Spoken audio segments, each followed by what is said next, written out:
ইলিশের নিরাপদ প্রজনন নিশ্চিতে আজ মধ্যরাত থেকে শুরু হচ্ছে মা ইলিশ সংরক্ষণ অভিযান। আগামী 25 অক্টোবর পর্যন্ত নদী সাগরে ইলিশ সহ সব ধরনের মাছ ধরায় নিষেধাজ্ঞা থাকবে।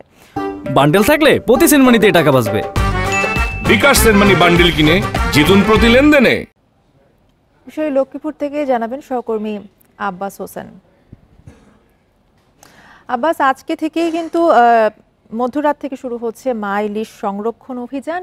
কেমন প্রস্তুতি দেখছেন সব মিলিয়ে? আজ মধ্যরাত থেকে অর্থাৎ 25শে অক্টোবর পর্যন্ত লক্ষ্মীপুরের আলেকজান্ডার থেকে চাঁদপুরের যে 60 নং এলাকা রয়েছে অর্থাৎ 100 কিলোমিটার এলাকায় কিন্তু অভয়াশ্রমের সময় ঘোষণা করা হয়েছে।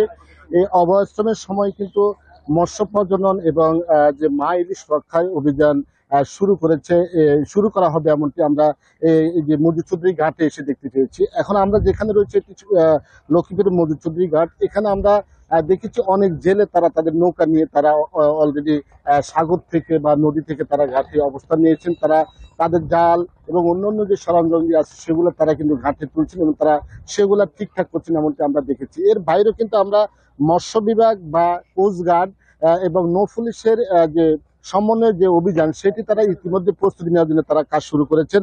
তারা বলছেন যে অভিযান যে 22 দিনের যে অভিযান, এই অভিযান যেন সফল হয়, যেন বাস্তবায়ন হয়, সেজন্য তারা ইতিমধ্যে নদীতে তারা যে টহল দেওয়ার যে প্রস্তুতি সেটি তারা ইতিমধ্যে নিয়েছেন এবং নিচ্ছেন, যেন তারা অভিযান সুন্দরভাবে করতে পারে সে ধরনের কথা বলছেন। তবে আমি কিছুক্ষণ আগে এখানকার মৎস্য কর্মকর্তা যে আমিনুল ইসলামের সাথে আমি কথা বলেছি, তিনি যেটি জানিয়েছেন লক্ষ্মীপুরের প্রায় 52,000 জেলে তারা এই নদীতে মাছ শিকার করে জীবিকা নির্বাহ করে। এর মধ্যে নিবন্ধিত জেলে রয়েছেন 43,000। এই 43,000 জেলেকে 25 কেজি হারে বিজিএফের যে চাল সেটি তারা ইতিমধ্যে বরাদ্দ দেওয়া হয়েছে। সেগুলা হয়তো 2-1 দিনের মধ্যে সেগুলা বিতরণ করা হবে এমনটি বলছেন। কিন্তু এখানে অনেক ঘাটে এসে আমরা যেটা জানছি বা যে জেলেরা আমাদের কাছে অভিযোগ করেছেন, গত বছর এই সময় অনেক জেলেদেরকে যে বিজিএফের চাল দেওয়ার কথা সেগুলো তারা ঠিক মতো পান নাই বা তারা অভিযোগ করেছেন এখানে স্বজনপ্রীতি করা হচ্ছে, এখানে অন্য পেশার লোকজনদেরকে দেওয়া হচ্ছে, তারা প্রকৃত জেলে তাদেরকে না দিয়ে অন্য পেশার লোকজনদেরকে দেওয়া হচ্ছে এমনটি অভিযোগ করেছেন জেলেরা। তবে তারা বলছেন যেন প্রকৃত জেলেরা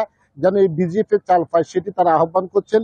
এই বিষয়ে কিন্তু আমরা এখানে যিনি জেলা প্রশাসক রয়েছেন রাজীব কুমার সরকার, তার সাথে আমি কথা বলি। তিনি বলছেন যেন প্রত্যেকটি জেলে তাদের যে প্রাপ্য যে বিজিএফ এর যে 25 কেজি চাল সেটি যেন তারা বিতরণ করতে পারেন এবং সেটি যেন তারা পান সে ধরনের তারা মনিটরিং করছেন এবং ইতিমধ্যে তারা উপজেলা নির্বাহী কর্মকর্তাদেরকে নির্দেশনা দেওয়া হয়েছে যেন এই বিজিএফ এর চাল বন্টনে যেন কোনো অনিয়ম না হয় সে ধরনের ব্যবস্থা নেওয়া হচ্ছে। তবে আমরা এখানে যে জেলেরা রয়েছেন তারা প্রতিবারে তারা কিন্তু অভিযোগ করছেন, আমরা যে অভিযোগগুলো বলছি যে প্রত্যেক বছরে কিন্তু ওই যে যদি যারা পায় তারাও কিন্তু ওজন অনেক কম পাচ্ছেন। যেখানে 25 কেজি চাল দেওয়ার কথা সেখানে হয়তো 18 কেজি পাচ্ছেন, কেউ 20 কেজি পাচ্ছেন, আবার কেউ 15 কেজি পাচ্ছেন, এমনটি কথা বলছেন। তো এখানকার আমরা যে জেলেরা রয়েছেন তারা যদি বারবার অভিযোগ করেছেন বা তারা দাবি জানিয়েছেন যেন প্রকৃত জেলেরা তাদের খাদ্য বিজিএফ এর চাল পান সে কথা বলছেন। এর বাইরে কিন্তু আমরা এবার দেখেছি যে বড় মৌসুমে কিন্তু আসলে পর্যাপ্ত ইলিশ এখানে পায় নাই।